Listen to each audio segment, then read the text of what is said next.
ಏನಿತ್ತು ಅಂದ್ರೆ ಒಂದು ಗುರಿ ಇತ್ತು, ಅದು ಹಿಂದೊಬ್ಬ ಗುರು ಇರ್ತಿದ್ದ. ಆ ಗುರಿ ಸಾಧಿಸ್ಬೇಕಂತಂದು ಸತತವಾಗಿ ಒಂದು ಪ್ರಯತ್ನ ನಡೀತಿತ್ತು. ಈಗ ಗೊತ್ತೂ ಇಲ್ಲ, ಗುರಿನೂ ಇಲ್ಲ, ಗುರುವೂ ಇಲ್ಲ. ತಮ್ಮದೇ ಆದಂಥ ಒಂದು ಪದ್ಧತಿಯಲ್ಲಿ ಗುರು ಹಿರಿಯರಂದಂಗೆ ಊರಿನ ವಾತಾವರಣ ಯಾವ ರೀತಿ ನಾವು ಬಾಳಬೇಕು, ಬದುಕಬೇಕನ್ನೋಂಥ ಕೆಲವೊಂದು ಏನು ಮುಖ್ಯವಾದ ಅಂಶಗಳನ್ನು ಬೇಕಾಗಿದ್ದ ಕೊರತೆ ಎಲ್ಲ ಕಡೆಯಿಂದ ಈಗ ಕಾಣಕತ್ತೆ.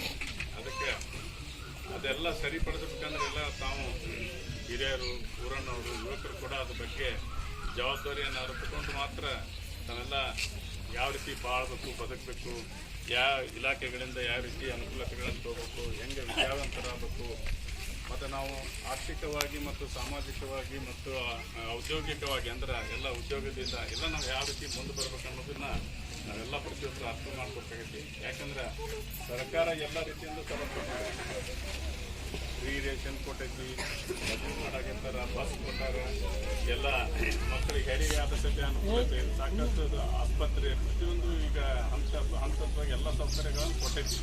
ಬಟ್ ನಾವು ಅದನ್ನೆಲ್ಲ ಸದುಪಯೋಗ ಪಡಿಸ್ಕೊಂಡು ನಾವೆಲ್ಲ ಮುಂದೆ ಬರಬೇಕು. ಅದು ಬಿಟ್ಟು ನಾವು ಬರ್ತಿರ್ಕೊಡೋಣ ಅಂತ ನಿಟ್ಟಿನಲ್ಲಿ ನಾವು ಅದನ್ನು ಸರಿಯಾಗಿ ಉಪಯೋಗ ಮಾಡಿಕೊಂಡು ನಾವೇನು ಸಾಧನೆ ಮಾಡ್ಬೇಕಂತ ಸಾಧನೆ ಮಾಡ್ತಾ ಇದ್ದಾಗ